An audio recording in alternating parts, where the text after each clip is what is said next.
매일매일의 삶 중에서 주님을 잊고 살 때가 참으로 많은데, 이렇게 또 예배자로 불러주셔서 주님을 기억하게 하시고, 낙심한 마음들, 지친 육신을 주 앞에 무릎 꿇게 하시며 회복케 하심을 생각할 때에 또한 우리가 힘을 얻습니다. 이 시간 우리가 올려드리는 찬양 속에 거하시며, 그리고 전해질 말씀을 통하여서 우리에게 위로로 다가오시는 주님을 발견하는 시간으로 우리의 예배를 받아 주시옵소서. 예수 그리스도 이름으로 기도드립니다.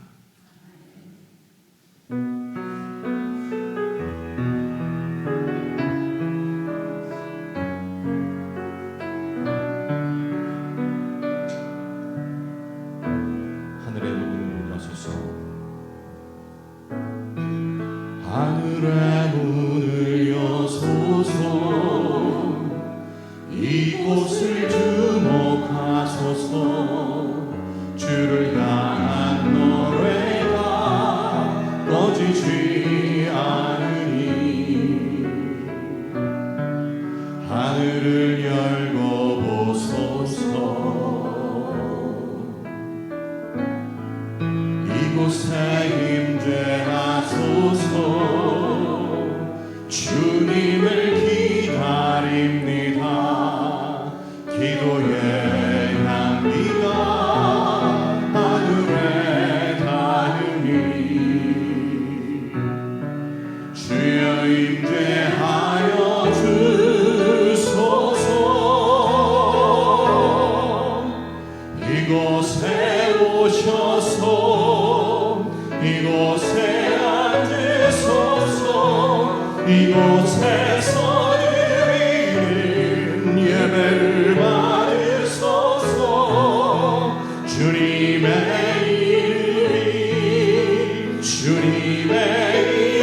이름만이, 오직 주의 이름만 이곳에 있습니다. 다시 한번 찬양합시다. 하늘의 문을 여소서. 하늘의 문을 여소서. 이곳을 주목하소서. 주를 향한 노래가 꺼지지 않으니 하늘을 열고 보소서. 이곳에 임재하소서. 주님을 기다립니다. 기도의 향기가 하늘에 닿으니 주여 임재하여 주소서. 이곳에 오셔서 이곳에 앉으소서. 이곳에서 드리는 예배를 받으소서. 주님의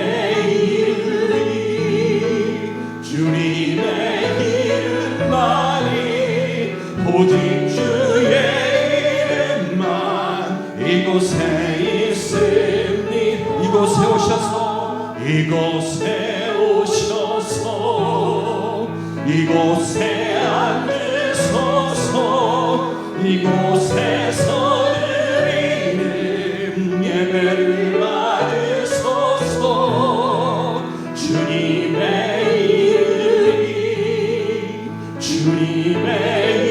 이름만이, 오직 주의 이름만 이곳에 있습니다.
되신 구주요 나에게 임재하시사 이 세상 끝날되어 숨질 때 주여 함께 하소서 아멘 나 주인 품에 안기요 참한 신령 생국이 내 갈 길 인도하여 주소서 나의 주시오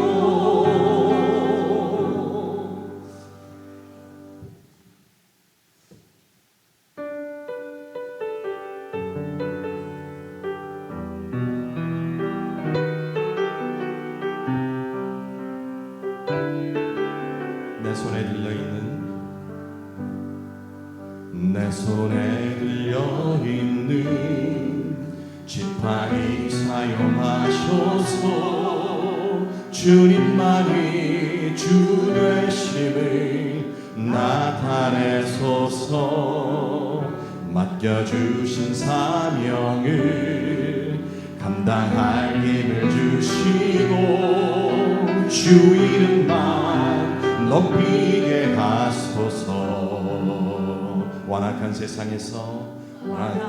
세상에서 믿음을 지키는 자로 선하신 주 의지하여 살게 하소서 거룩한 백성으로 구별된 주의 자녀로 주 이름만 따르게 하소서 나의 하나님 그는 여호와 유일하신 이름 그 위대하신 찬양해 세상 속에서 구별된 자고 주가 주 되심을 나 선포하리라. 다시 한번 고백합시다. 내 손에 들려있는 지팡이 사용하셔서 주님만이 주 되심을 나타내소서 맡겨진 주 사명을 감당할 힘을 주시고 주 이름만 높이게 하소서 완악한 세상에서 믿음을 지키는 자로 선하신 주 의지하여 살게 하소서 거룩한 백성으로 구별된 주의 자녀로 주 이름만 따르게 하소서 나의 하나님 그는 여호와 유일하신 이름 그 위대하신 찬양해 세상 속에서 구별된 자로 주가 주 되심을 나 선포하리라 나의 하나님 그는 여호와 나의 하나님 그는 여호와 유일하신 이름 그 위대하신 찬양해 세상 속에서 구별된 자로 주가 주 되심을 나 선포하리라.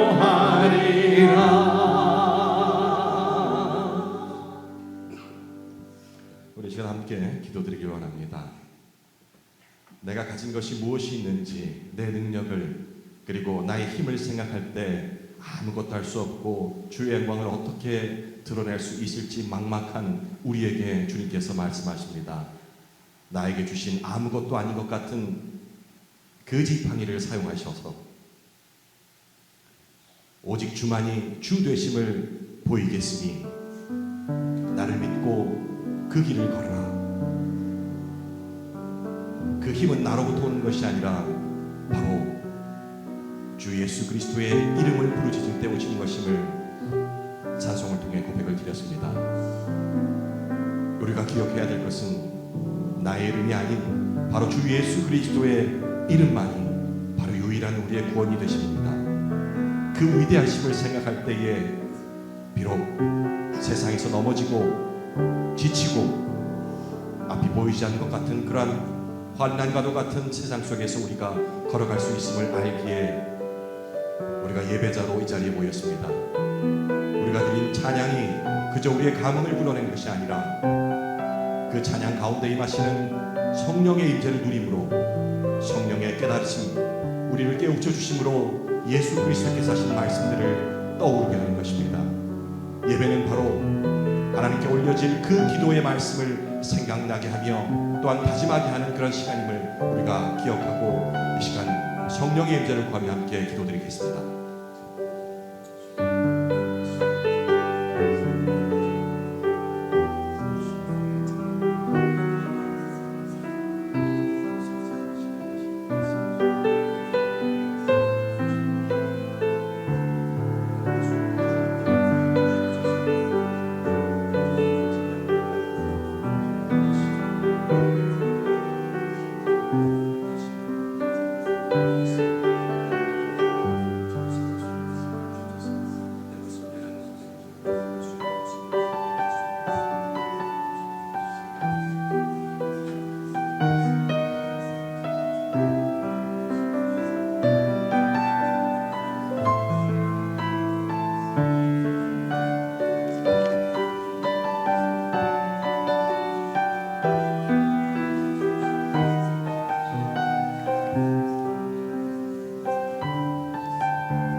영원부터 영원까지 찬양받으시기에 합당하신 하나님 아버지, 사순절의 깊은 은총이 흐르는 이 거룩한 시간에 주의 백성들이 말씀 앞에 모였습니다.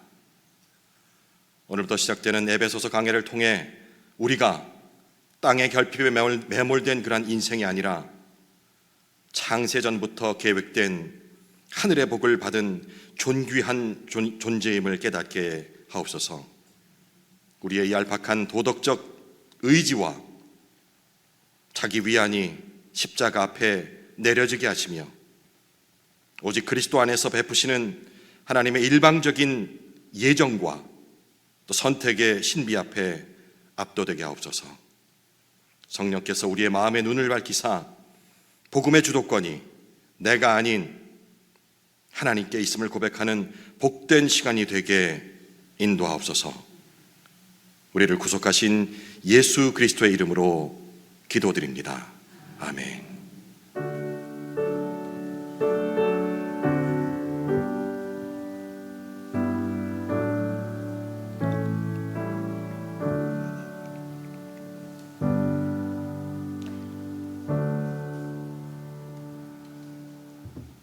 네, 오늘 우리가 함께 할 성경은 에베소서가 되겠습니다. 에베소서 1장 3절에서부터 10절, 1장 전체 말씀을 우리가 다루겠습니다만은 함께 봉독할 말씀은 1장 3절에서 10절까지의 말씀입니다. 저와 여러분이 한 절씩 교독하도록 하겠습니다. 제가 가진 성경은 310쪽이 되겠습니다. 신약 성경 310쪽, 에베소서 1장 3절에서 10절까지 말씀 함께 교독하겠습니다. 찬송하리로다. 하나님 곧 우리 주 예수 그리스도의 아버지께서 그리스도 안에서 하늘에 속한 모든 신령한 복을 우리에게 주시되 곧 창세전에 그리스도 안에서 우리를 택하사 우리로 사랑 안에서 그 앞에 거룩하고 흠이 없게 하시려고 그 기쁘신 뜻대로 우리를 예정하사 예수 그리스도로 말미암아 자기의 아들들이 되게 하셨으니 이는 그가 사랑하시는 자 안에서 우리에게 거저 주시는 바 그의 은혜의 영광을 찬송하게 하려는 것이라. 우리는 그리스도 안에서 그의 은혜의 풍성함을 따라 그의 피로 말미암아 속량 곧 죄 사함을 받았느니라. 이는 그가 모든 지혜와 총명을 우리에게 넘치게 하사 그 뜻의 비밀을 우리에게 알리신 것이요 그의 기뻐하심을 따라 그리스도 안에서 때가 찬 경륜을 위하여 예정하신 것이니 하늘에 있는 것이나 땅에 있는 것이 다 그리스도 안에서 통일되게 하려 하심이라. 아멘. 반갑습니다. 네. 반갑습니다. 네, 반갑습니다. 예. 저만 인사하지 마시고 주위 분들하고 인사하시면 좋겠습니다. 네. 뭐라고요? 아이고 반갑습니다. 예. 박수 치면서 하랍니다. 아이고 반갑습니다 하면서 인사를 합니다. 네. 오늘부터 우리 6주간 그 하늘의 복으로 땅의 삶을 걷다. 제가 나름대로 한번 제목을 지어봤습니다. 하늘의 복으로 땅의 삶을 걷다라는 그 큰 주제를 가지고 에베소서가 총 6장이거든요. 그래서 6주 한 주에 한 장씩 살펴보면서 이러한 주제로 여러분과 은혜를 나누기를 원합니다. 제가 이제 그 어떤 성경을 할지 이제 목회자가 이제 세 분이 되니까요. 담임 목사님께서 이렇게 언제 합시다 이렇게 이제 상의를 하시면 어떤 책으로 할까 겹치지 않게 또 다양하게 가면 좋으니까 사실은 제가 그 고린도전서를 준비를 했거든요. 근데 우리 이해담 전사님이 저보다 한 달 먼저니까 3월달에 시작을 해버렸어요. 상의를 안 하고 하다 보니까 우리가 그래서 다음 뭘 할까 그러면서 생각한 게 이제 에베소서가 됐어요. 그러고서 이제 열심히 준비해야지 하고 다시 준비하고 있는데 목사님께서 나는 이 성경 중에서 에베소서가 이러면서 딱 말씀하시는데 또 부담이 확 되는 거예요. 이거 또 잘해야 되겠는데 왜냐하면 굉장히 중요한 성경이 다 중요하겠습니다만은 그 중에서 복음의 진수를 나타내는 그런 성경이라 생각한다. 말씀 한 마디에 또 부담을 또 한 달 정도 가지고 준비를 했습니다. 어쨌든 여러분과 함께 제가 뭘 알아서 여러분 가르쳐 드린 게 아니고 함께 공부하면서 나갔으면 하는 시간으로 준비를 했습니다. 오늘 우리가 살펴볼 1장 그리고 이제 3주까지 시작되는 3절부터 14절까지 오늘은 10절까지만 읽었습니다. 그래서 14절까지 이 내용은 헬라어 원문으로 보면은요 마침표가 없이 끝까지 쭉 이어지는 찬송시입니다. 한 문장으로 이어지는 우리가 앞서 한 15분가량 예배 시작하고서 함께 찬양으로 고백을 드렸지 않습니까? 이게 한 호흡이라서 생각하거든요. 바로 에베소서 1장 3절부터 14절까지는 이렇게 마침표가 없이 쭉 한 문장으로 이어지는 문장이라고 합니다. 그런데 이 일종의 찬송이 어디서 기록이 됐는지 여러분들은 만약에 시를 한 편 쓴다면 어떤 환경에 쓸 것 같습니까? 멋진 자연 환경과 안락한 그죠? 따뜻한 차 한 잔 금방 내린 커피 향이 그윽한 이러면 나 시인이 될 것 같잖아요. 그런데 이 에베소서 이 시는 바로 바울이 감옥에 있을 때 쓰여진 그런 내용이 되겠습니다. 감옥에서 어떻게 이런 시가 나올까? 바울이니까 이렇게 생각하면 우리가 본문의 가르침을 깊이 들어갈 수가 없습니다. 이번 에베소서 강의 목표는 설명합니다. 무엇이냐면 나의 열심이라는 그런 도덕주의적인 그런 감옥에서 벗어나 하나님의 열심이라는 그런 복음의 자유로 나아가는 것을 목표로 삼고 6주간 한번 달려보겠습니다. 우리가 이제 자꾸만 내가 무엇을 어떻게 하는가 이 방법을 좀 알려주십시오. 목사님, 제가 어떻게 해야 될까요? 목사님께 주로 이제 상담 오시는 분들, 제가 상담 내용 직접 들을 수는 없습니다만은 그 마음을 헤아려 보면 혼자서 해결하기 힘든 어려움 때문에 밤이 늦은 시간이지만 모두가 이제 잠들어야 할 시간이지만 미안함을 무릅쓰고 목사님께 이제 SOS를 하겠죠. 요 근래도 계속 밤에 계신 것 같은데 상담을 하신다고. 내가 어떻게 해야 되죠, 목사님? 주로 이런 식으로 얘기를 꺼내지 않습니까? 이게 왜 그런가 하니 이 질문에 매몰되다 보면은요, 우리가 신앙생활 자체를 의무감에서 하게 될 때가 많다는 겁니다. 의무감이 쌓이면요, 의무로서 하는 일들을 기뻐하시는 분들이 계십니까? 몇 번은 될지 몰라요. 나의 의무야. 가장으로서, 아내로서, 자식으로서, 그리스도인으로서. 그런데 그게 자꾸 내가 무엇을 어떻게 해야 되지? 라는 생각에 매몰되다 보면은 이게 피곤한 걸로 다가옵니다. 의무라는 단어만 들어도 그냥 피곤해져요. 신앙생활을 의무로 하다 보면 이런 피곤함에 매몰될 수가 있다는 겁니다. 하지만 우리가 지금 살펴볼 에베소서에서는 그런 의무감이 아닌 하나님께서 나를 위해, 여러분을 위해 무엇을 하셨는가를 바라봐야 한다라고 저자인 바울은 계속 얘기를 하는 겁니다.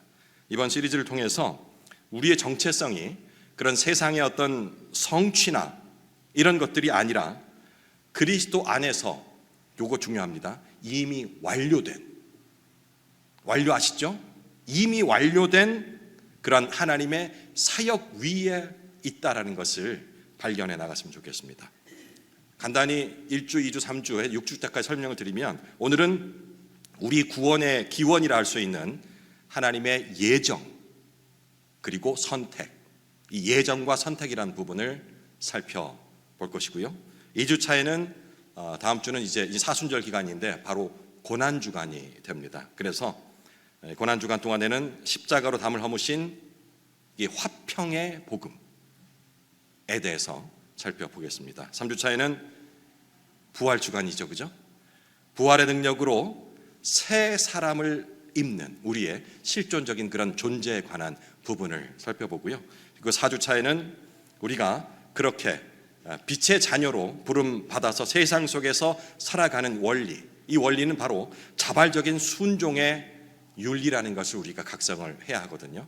이 부분에 대한 살펴보면 있겠습니다. 마지막 5주차와 6주차에는 이제 우리의 가정을 넘어서 세상 영적 전쟁의 현장에서 우리가 입어야 할 전신갑주를 입고 승리하는 그런 성도들의 삶에 대해서 살펴보면서 에베소서를 마무리 지으려고 합니다. 오늘 이 여정의 첫 번째 단추는 바로 1세기. 자, 1세기입니다. 지금은 몇 세기죠? 21세기죠. 그렇죠? 예. 1세기 에베소의 그 화려한 풍요 속에서 바울이 왜 그 풍성함 속에서도 하늘의 신령한 복을 외쳤는지를 이해하는 데서 시작해 보려고 합니다. 당시 에베소는 그 신 이름이 요즘은 아르테미스라고 얘기하는데 우리 성경에는 아데미라고 이렇게 기록이 되어 있습니다. 에베소는 아르테미스 신전을 중심으로 한 경제적인 풍요, 사도행전 공부하신 분들은 같이 기억한 기억이 날 겁니다. 우상 숭배의 그런 본거지였습니다. 사도행전 19장에 나와 있는 기록됐던 그 사건 기억나시죠? 데메드리오, 은세공을 해서 이렇게 뭐 여신상을 만들고 팔고 하는 은장색 데메드리오 사건이 바로 여기 지금 오늘 살펴볼 이 에베소에서 있었던 배경입니다. 그래서 이게 지금 예전에 그림으로 같은 걸 많이 봤는데 혹시 이 신전이 아직까지 남아 있을까요? 없을까요? 질문하는 겁니다. 화면 좀 띄워주십시오. 저게 지금 모습입니다. 아르테미스 신전, 아데미 신전이라고 하는 거의 다 허물어졌죠, 그죠? 입구하고 옆 요거만 조금 남아 있는데 지금 저 사람도 보이죠? 관광객들이거든요. 저기가 어디냐면은 예전에 우리 터키라고 불렀던 튀르키의 서쪽 해안가, 거기가 바로 그 우리 성경에 나오는 에베소, 예전엔 에베소라고 불렀던 곳입니다. 여기에 아르테미스 신전이 있었는데 그게 아직까지 남아 있는 거예요. 대단하지 않습니까? 이 대단하다는 것은 와 웅장 이런 개념이 아니고 참 얼마나 견고히 지었으면 그죠? 저게 만약에 그 당시로 생각하는 거죠. 지금 봐도 웅장하긴 여기서 모든 상권 그리고 우상 숭배가 이루어졌다라는 것, 그리고 그 앞에서 사람들은 이 풍요, 자신들이 누리고 있는 이 풍요가 바로 아데미 여신으로 인한 것이다 라고 믿고 있었던 겁니다. 하지만 바울은 그들의 눈을 돌려서 보이지 않는 하늘, 보이는 저 신전이 아닌 보이지 않는 하늘, 하지만 가장 확실한 그리스도 안에서의 복을 제시하는 겁니다. 예, 화면 됐습니다. 사도 바울은 본문 3절에서 장엄한 송영으로 우리가 방금 읽었던 포문을 엽니다. 찬송하리로다 하나님 곧 우리 주 예수 그리스도의 아버지께서 그리스도 안에서 하늘에 속한 모든 신령한 복을 우리에게 주시되. 여기서 찬송하리로다, 우린 자주 쓰는 말이기 때문에 이 말이 담고 있는 이 의미들을 잊을 때가 가끔씩 있습니다. 이 찬송하리로다 라고 번역된 이 율로게스트라는 단어가 뜻을 찾아보니까요, 이런 거예요. 그러니까 우리가 정말 존경해 마지 않는 사람들을 와 우리 찬송합시다 이런 식으로 사용할 수 있다, 사용할 수도 하는 사람도 있고요. 그런데 지금 여기서 사용한 이 율로게스트라는 이 단어는 오직 하나님께만 사용되는 형용사랍니다. 우리가 그냥 우리말로 찬송하리로다 번역을 해놓으니까 경배, 찬송 같은 의미로 들어가게 되는데, 바로 바울은 이 용어로 찬양을 규정하고 있는 것이죠. 그리고 이 문장에서 우리가 주목해야 할 것이 바울이 지금 이 복을 어떻게 규정을 하고 있는가입니다. 여기서 보면 후반절에, 3절 후반절에 보면은 하늘에 속한, 그죠? 그리고 그 뒤에 이어서 신령한, 이 복을 두 가지 성격으로 규정을 하는 겁니다. 지금 바울이 얘기하는 이 복은 땅이 아닌 하늘에 속해 있어야 하고, 그리고 신령한 것이다 라고 얘기를 하는 겁니다. 당시 에베소 사람들이 신봉하던 이 아데미 신전, 아르테미스의 신전의 이 물질적 풍요나 아니면 그들이 우리 기복적이라는 얘기 들어봤죠? 복을 구하는, 이걸 했으니 이만큼 했으니 복을 이만큼 주십시오 하는 그런 기복적인 행운과는 다른 복이라는 것을 얘기를 하고 있는 겁니다. 성령으로 말미암아 주어지는, 우리에게 주어지는 바로 하늘의 통치, 그리고 영원한 생명, 그리고 복음을 이해할 적에 우리 관계라는 단어를 목사님도 그렇고 자주 우리가 쓰지 않습니까? 우리가 뭔가를 바로 선다라는 것이 앉아 있다가 일어선다는 개념이 아니고 깨어져 있는 관계가 회복되는 것을 바로 얘기하는 것이라고요. 이런 얘기들을 우리가 잘 알고 있음에도 불구하고 21세기를 살고 있는 우리 현대인이다, 우리는 그런 건 아니지, 그런 기복적인 신앙 이런 거 아니지라고 얘기를 하면서도 여전히 이 1세기 에베소 사람들처럼 일단 눈에 보이는 것, 가시적인 것, 참 많이 복 받았네요, 형제님 많이 진짜 하나님께 되게 복을 많이 주시나 봐요 라고 할 적에 뭘 보고 그 얘기를 하는 거냐고요. 안정된 가정, 자녀를 보니까 참 하나님께 많은 복을 받으셨네요, 좋은 자리에 이렇게 올라설 수 있게끔 복을 내려주시고, 이게 다 가시적인 거잖아요. 그러니까 1세기 에베소 그 사람들이랑 크게 차이가 없다는 겁니다. 열심히 신앙생활을 하다가 또 다른 것으로 증명할 수 있다면 그런 얘기는 안 하시더라도 혹시 이 경우가 내 경우가 아닌가 보면 됩니다. 내 삶에 있어서 그 안정적이라고 생각했던, 주님께서 주신 복을 잘 누리고 있다라고 생각했던 그 환경에 결핍이 생긴다면, 풍성했던 것이 축소되고 당연했던 것이 내 곁이 떠나가는 그런 결핍의 순간이 되면 이런 생각하지 않으십니까? 내가 뭘 잘못했나? 내가 신앙생활 뭘 잘못했나? 라는 생각 들지 않으십니까? 이것도 역시 같은 개념입니다. 우리의 안전과 기쁨의 근거가 하나님 자체가 아니라 하나님께 주시는 그 선물에 있기 때문에 바로 이런 생각이 드는 겁니다. 성경은 이런 상태를 우리가 하나님을 사랑하는 것이 아니라 하나님이 내 소원을 들어주시는 그 기능을 이용하려 하는 것이다 라고 지적을 합니다. 종교는 인간이 정성을 다해서 신을 감동시켜서 지성이면 하늘도 감동한다, 지성이면 감천이다 라는 말을 적용시키면서 대가로, 그 신을 잘 섬긴 대가로 받아내려는 일종의 방향으로 치자면 상향식 노력을 종교는 요구합니다. 만약에 우리가 교회라는 이름으로 모였는데 거기서 누군가가 계속해서 이런 상향식 노력을 강조를 한다, 헌금을 많이 해야 한다, 뭘 많이 해야 된다, 이런 것을 강조하고 있다 한다면 생각해 봐야 합니다. 그것은 종교 이상의 것이 아닌 신앙이 아닐 확률이 높습니다. 은혜가 아니라 보상이고 임금이 되는 것이죠. 우리가 받은 은혜가 보수주의가 됩니다. 이거는 농담입니다. 유머입니다. 보수주의, 보수 받는 돈, 보수주의가 된다는 얘기입니다. 아직도 잘 이해 못하시는 거죠. 좌우를 나누는 보수가 아니고 뭔가 대가를 받는 주의가 된다라는 얘기가 되겠습니다. 하지만 바울이 말하는 복음은 상향식이 아닌 하향식입니다. 굳이 방향을 보자 한다면 바울은 우리가 복을 받을 만한 자격이 있어서 그 복을 하나님께서 주셨다라고 얘기하지 않습니다. 오히려 우리가 하나님을 알기도 전에 모태신앙이라 할지라도 자신의 인격이 커가는 1살, 2살 아이가 뭔가 자기 인격이 있겠어요?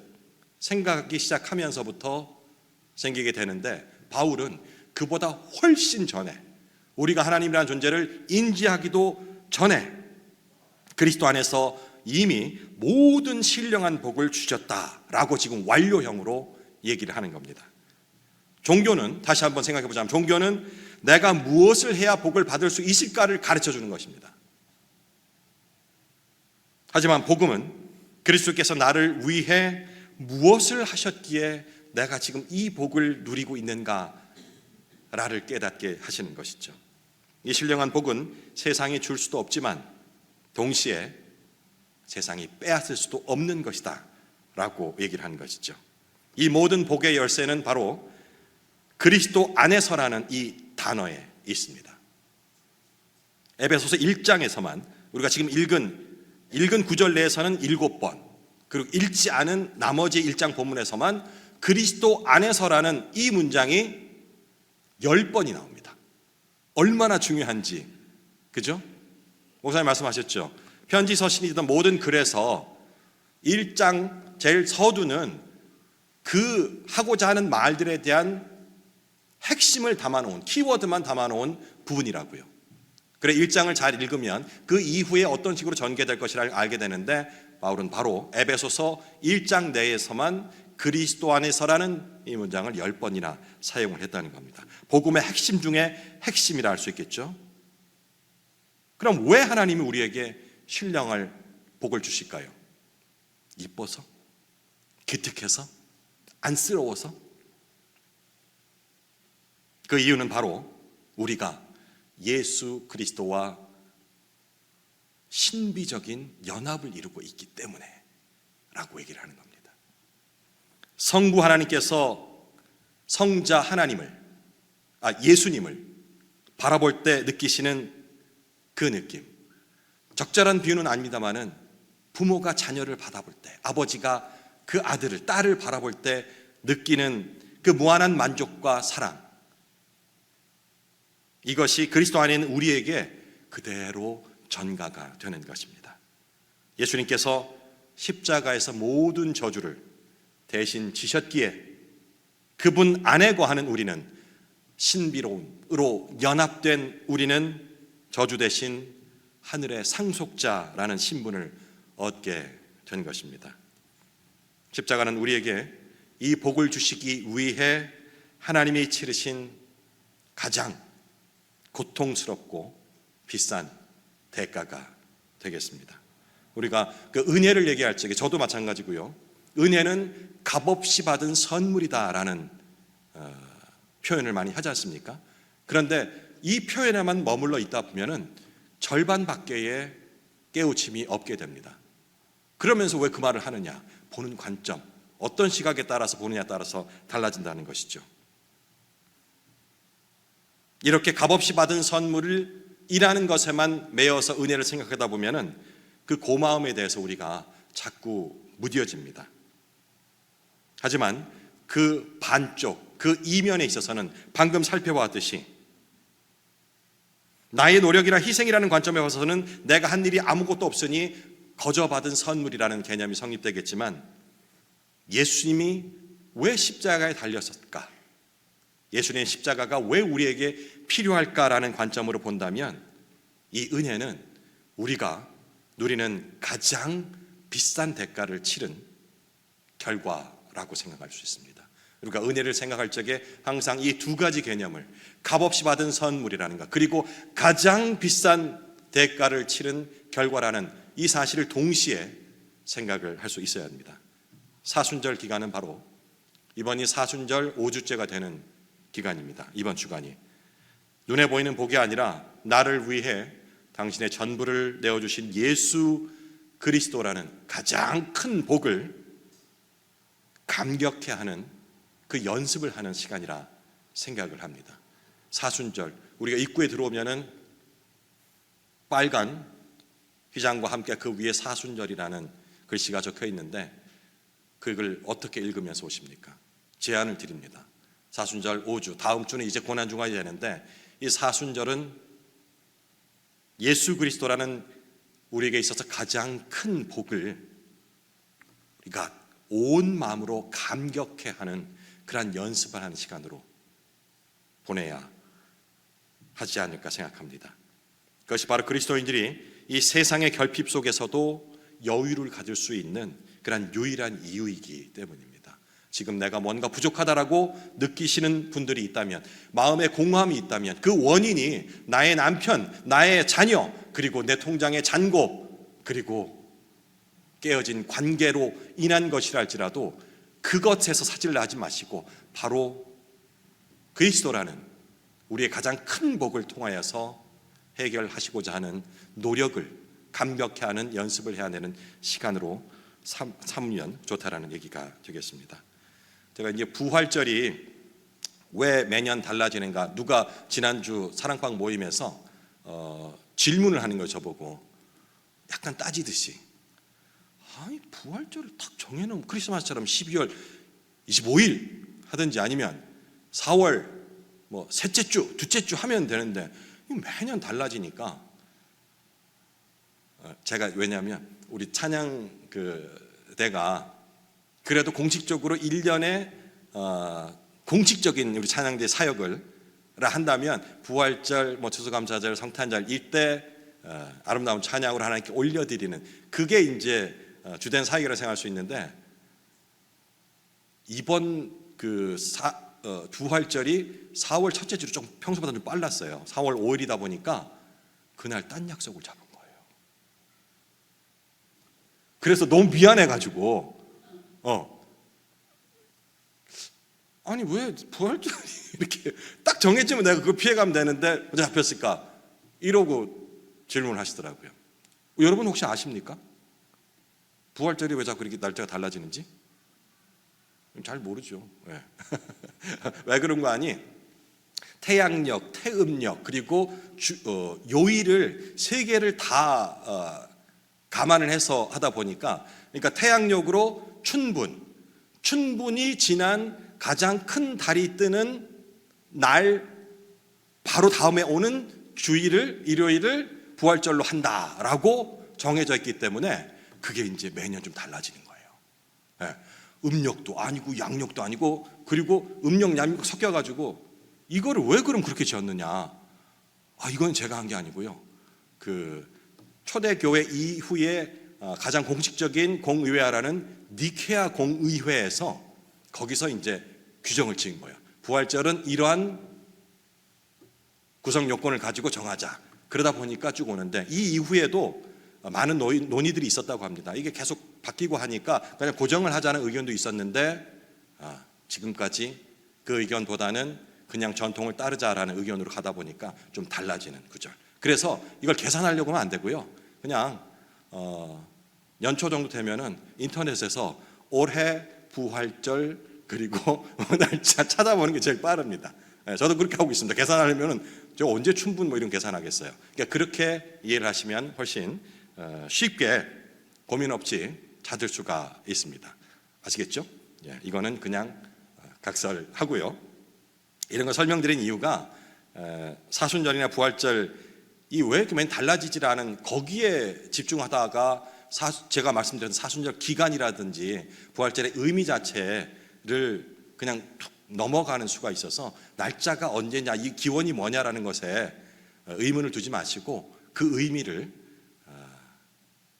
깊이 있게 들어가는 것이 훨씬 우리 신앙생활에 도움이 될 것 같아서 설명을 드렸습니다. 다시 본론 돌아가서 바울은 이 찬양의 이유를 인류 역사가 시작되기 전인 영원한 그 과거로 끌고 올라갑니다. 4절 곧 창세 전에 그리스도 안에서 우리를 택하사 우리로 사랑 안에서 그 앞에 거룩하고 흠이 없게 하시려고 수많은 대상 중에서 특별한 목적을 위해 따로 구별한 시점이 지금 여기 적혀 있잖아요.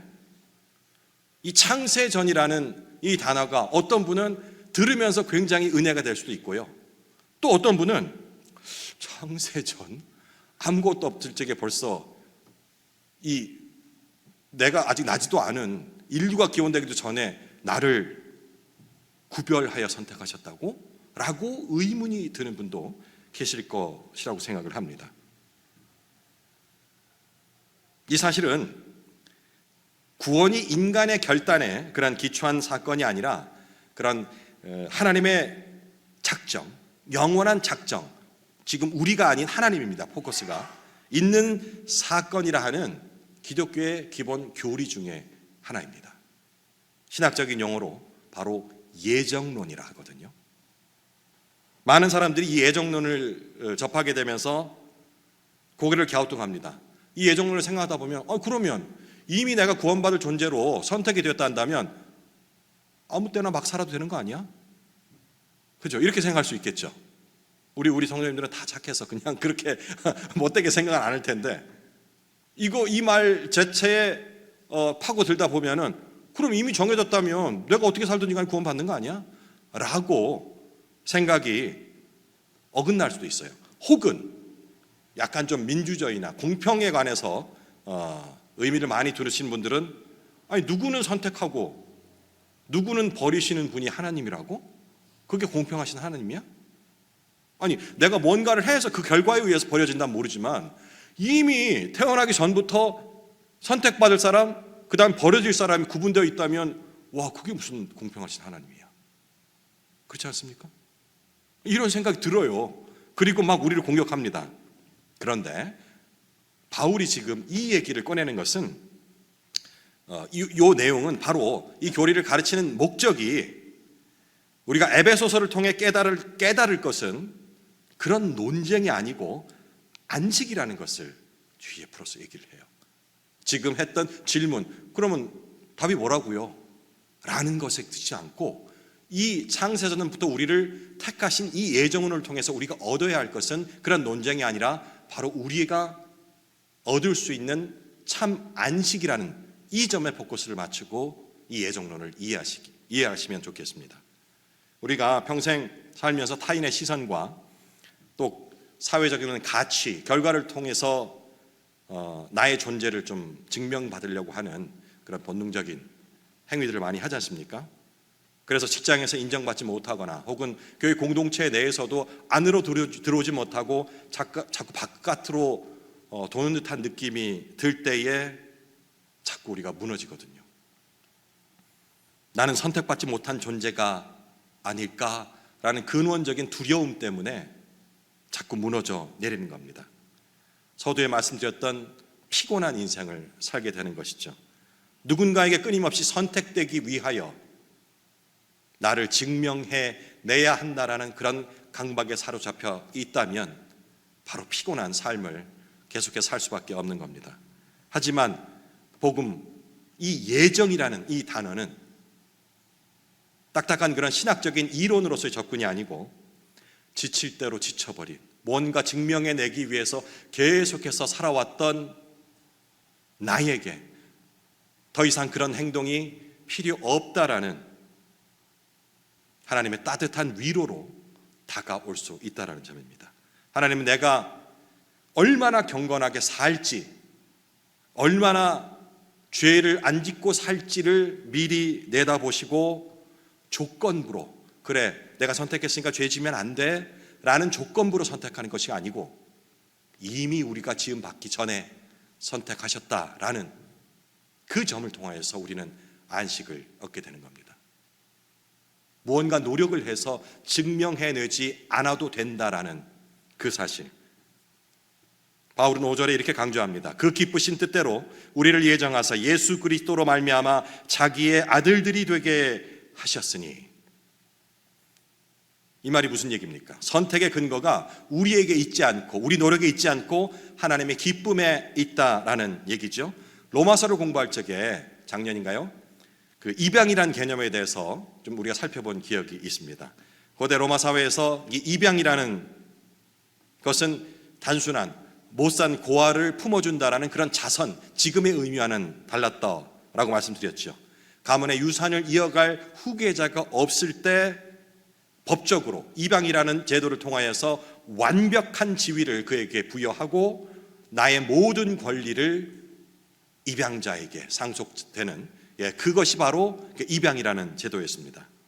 예수 그리스도로 말미암아 하나님께서 우리를 자기의 아들들이 되게 하셨다라는 이 말은 바로 하나님께서 외아들이신 예수 그리스도를 십자가에서 버리심으로 그 대가로 자격이 없는 우리를, 죄의 노예였던 우리를 양자로 입양하셨다라는 그 얘기를 지금 5절에서 하고 있는 겁니다.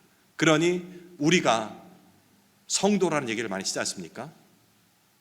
성도라는 신분은 결코 우연의 산물이 아니라라는 그런 결론으로 우리가 이어갈 수 있겠죠. 어쩌다 보니까 교회에 나오게 된 것이 아니고 바로 지금 바로 얘기했던 예정, 창세전부터 시작된 하나님의 그런 집요한 추적의 결과로 우리가 이곳에 있다라는 사실입니다. 어쩌다 보니 교회에 왔다라는 것이 아니고요. 이게 바로 예정론의 핵심입니다. 나쁜 짓 해도 구원받겠네, 이것이 핵심이 아니고요. 이 찬양의 주제는 과거에서 이제 현재 은혜로 흘러갑니다. 7절, 우리는 그리스도 안에서 그의 은혜의 풍성함을 따라 그의 피로 말미암아 속량 곧 죄 사함을 받았느니라. 이 속량에 대해서도 보사님께서 설명해 주셨죠. 노예 시장 당시에 이 노예는 죽을 때까지 노예입니다. 태어나서부터 노예고 죽을 때도 노예. 돈을 벌 수도 없었지만 자기 어떠한 노력으로도 자유인이 될 수가 없는데 자유인이 될 수 있는 분, 바로 속량이라는 제도였습니다. 돈을 주고, 그 당시 노예 시장에서는 돈을 주고 자유인이 되는 겁니다. 이것도 자기가 돈을 내는 게 아니에요. 자유인이 몸값을 지불하고 노예에서 해방해서 자유인으로 만드는 행위가 바로 속량인데, 우리가 속량 받았다라고 얘기하면서도, 그러니까 구원받았다 얘기하는 것이 같은 의미거든요. 여전히 이 어디로부터 오는지 모르는 개인적인 그런 죄책감들이 항상 있지 않습니까? 이러면 안 될 것 같은데라는. 예를 들어 볼까요? 과거에 내가 저질렀던 그런 수치스러운 기억, 그리고 반복되는 그런 개인의 성격상의 정말 내가 고치고 싶은데 마음대로 되지 않는 그런 성격적인 결함, 혹은 정말 가까이 있는 누구에게도 고백하지 못하는 은밀한 우상숭배의 행위들, 이런 것들이 우리를 계속해서 참소하고 고발을 합니다. 그럴 때마다 어떻게 합니까? 그것을 씻어내기 위하여, 오늘 표현대로라면 속량하기 위해서 얼마나 많은 노력을 하느냐 이겁니다. 봉사를 더 열심히 하면 이러한 죄책감이 사라질 것 같아서 잠자는 시간을 줄여서 가정의 일을 소홀할지라도 교회 봉사하려고 열심을 내는 것, 그리고 어려운 중에도 헌금을 많이 드려서 나의 이 마음 중심을 주님께 보여드리고자 하는 그러한 행위들, 혹은 금식을 통하여서 육신의 고통을 맛보며 나의 죄책감들을 씻어내고자 하는 그런 행동들. 하지만 이런 행동은요, 이 노예시장에 있는 우리가 노예라고 생각한다면 내가 내 돈 주고서 나를 속량하려고 하는 행동밖에 안 됩니다. 말씀드렸죠. 노예가 돈이 아무리 많이 어디서 훔쳐왔건 해서 이걸 낸다고 스스로 자유인이 될 수가 없는 것입니다. 자유인인 누군가가 대신해서 돈을 지불하고 자유인으로 만들어주는 이 속량행위가 있어야 되는데, 지금 우리가 이렇게 봉사를 열심히 하면 되겠지, 헌금을 더 많이 하면 되겠지, 아니면 금식을 하면은 되겠지라는, 이것은 노예 시장에서 내가 돈을 주고 스스로를 속량하려고 하는 그런 미련한 행위밖에 안 된다는 것입니다. 속량의 유일한 근거는 바로 그리스도의 피, 이 피밖에 없다라는 사실을 알아야 이러한 미련한 짓을 멈출 수가 있습니다. 1세기 에베소에 있었던 그 마술사들은 신비한 주문을 외우면서 애군을 막아준다라고 했고요, 이방 종교 이방인들은 짐승의 피를 통하여서 신의 노염을 달려려고 노력을 했습니다. 하지만 우리가 믿는 이 기독교는 그리스도의 피로, 당신이 직접 제물이 되셔서 이 일을 이루어내십니다. 9절과 10절은 이 구속의 경륜이 단순한 그런 개인의 영혼권을 넘어서 만물을 그리스도 안에서 통일하는 그런 우주적인 사건이라고 밝힙니다. 9절과 10절, 그 뜻의 비밀을 우리에게 알리신 것이요 그의 기뻐하심을 따라 그리스도 안에서 때가 찬 경륜을 위하여 예정하신 것이니 하늘에 있는 것이나 땅에 있는 것이 다 그리스도 안에서 통일되게 하려십니다. 이게 바로 우주적인 얘기가 되겠습니다. 십자가의 피는 하나님과 우리 사이에 세워진 그 담을 허물었을 뿐 아니라 죄로 인해서 깨어진 이 분열된 온 세상을 그리스도의 평화로운 통치 아래로 다시 모아드리는 재창조의 시작이 된 겁니다. 사순절의 십자가가, 우리가 이 사순절 기간 동안 마음의 십자가가 됐던, 혹은 입구에 걸려있는 그 십자가를 바라볼 때에 이것이 바로 이 거대한 회복의 마스터 플랜이랄까요? 큰 계획, 구속사적인 계획이 가동된 바로 정점이라는 시각을 가져야 하겠습니다. 일터에서, 가정에서 여러분들을 괴롭히는 그런 죄책감이 있다면 그것은 그리스도의 피값으로 사신 우리의 자유함을 계속해서 방해하려는 사탄의 외침입니다. 거기에 무너지면 안 됩니다. 그리스도인은 하나님께서 이미 예정하셨고 그리스도의 피로 속량한 존재라는 확신이 있을 때 우리는 비로소 해야만 하는 그런 의무가 아니고 하고 싶은 감사의 삶으로 나아갈 수가 있는 것입니다. 설교를 맺겠습니다. 오늘 우리는 에베소서의 서두에서 세 가지 거대한 복음의 산맥을 목격했습니다. 첫 번째는 우리에게 주어진 하늘의 신령한 복, 두 번째는 우리의 어떠함과 상관없이 창세전부터 시작된 예정, 그리고 예정된 선택, 그리고 세 번째는 방금 살펴본 그리스도의 피로 단번에 이루어진 풍성한 속량이라는 겁니다. 이 복의 공통점이 뭔 것 같습니까? 이 세 가지 복의 공통점이 바로 우리로부터, 나로부터 시작된 것은 하나도 없다는 것입니다. 우리의 동의를 구하지도 않았고 우리의 기여를 요구하지도 않았습니다. 이것이 바로 복음의 일방성이고 압도적인 은혜가 되겠습니다. 에베소서 강의 첫 줄을 시작하면서 우리는 이 기초를 든든히 해야 됩니다. 아까 이번 강의 시리즈의 목표를 말씀드렸죠. 우리의 열심을 자극하는 것이 아니고, 그래서 우리 더욱더 열심히 신앙생활을 합시다, 이 얘기를 하자는 것이 아니고 하나님의 열심을 발견해 가자라는 것이 이번 에베소서 강해의 주된 목적입니다. 앞으로 살펴볼 성도의 윤리, 또 가정의 연합, 영적 전쟁의 승리는 오늘 확인한 이 기초가 튼튼해야, 바로 서 있어야지 가능하다는 사실 기억해 주십시오. 사순절은 우리의 의를 쌓는 기간이 아닙니다. 오히려 우리의 무능을 발견을 하고 하나님의 유능을 감격하는 시간인 것입니다. 기도하시겠습니다. 고마우신 하나님 아버지, 오늘 에베소서의 말씀을 통해서 우리를 향한 하나님의 거대한 사랑의 지도를 보게 하시니 감사드립니다. 세상은 끊임없이 우리에게 자격을 묻고 또 성취의 결과를 요구하지만 주님은 우리가 알기도 전에 창세 전부터 우리를 택하셨고 가장 귀한 그리스도의 피로 우리를 사셨다고 말씀하십니다. 이 놀라운 복음의 주도권 앞에 우리 모든 교만과 그리고 불안을 내려놓습니다.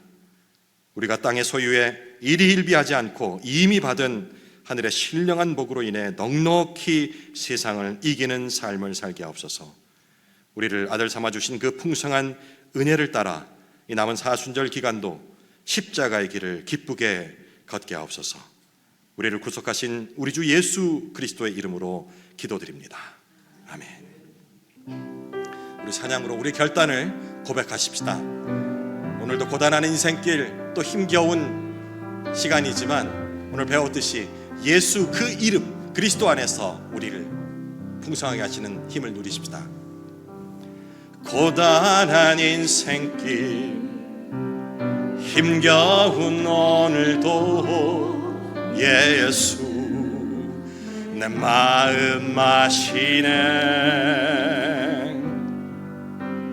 지나간 아픔도 마주할 세상도 예수 내 마음 한 번 더 고백합시다. 고단한 인생길, 고단한 인생길, 힘겨운 오늘도 예수 내 마음 아시네. 지나간 아픔도 마주할 세상도 예수 내 마음 아시네. 믿음의 눈 들어 주를 보리. 이 또한 지나가리라. 주어진 내 삶의 시간 속에 주의 뜻 알게 하소서. 하루를 살아도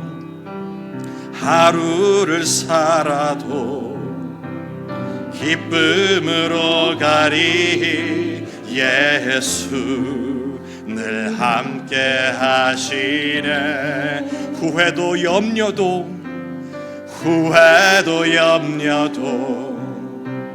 온전히 맡기리. 예수 늘 함께 아멘. 믿음의 눈 들어 늘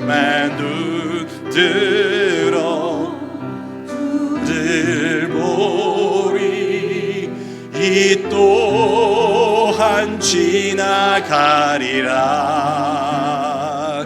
주어진 내 삶의 시간 속에 주의 뜻 알게. 믿음의 눈 들어 주를 보리. 믿음의 눈 들어 주를 보리. 이 또한 지나가리라. 주어진 내 삶의 시간 속에 주의 뜻 알게. 주의 뜻 알게 하소서. 주의 뜻 알게 하소서. 우리 주님 가르쳐 주신 기도로 예배를 마치도록 하겠습니다. 하늘에 계신 우리 아버지여, 이름이 거룩히 여김을 받으시오며 나라의 임하옵시며 뜻이 하늘에서 이룬 것 같이 땅에서도 이루어지이다. 오늘날 우리에게 일용할 양식을 주옵시고 우리가 우리에게 죄 지은 자를 사하여 준 것 같이 우리 죄를 사하여 주옵시고 우리를 시험에 들게 하지 마옵시고 다만 악에서 구하옵소서. 대개 나라와 권세와 영광이 아버지께 영원히 있사옵나이다. 아멘.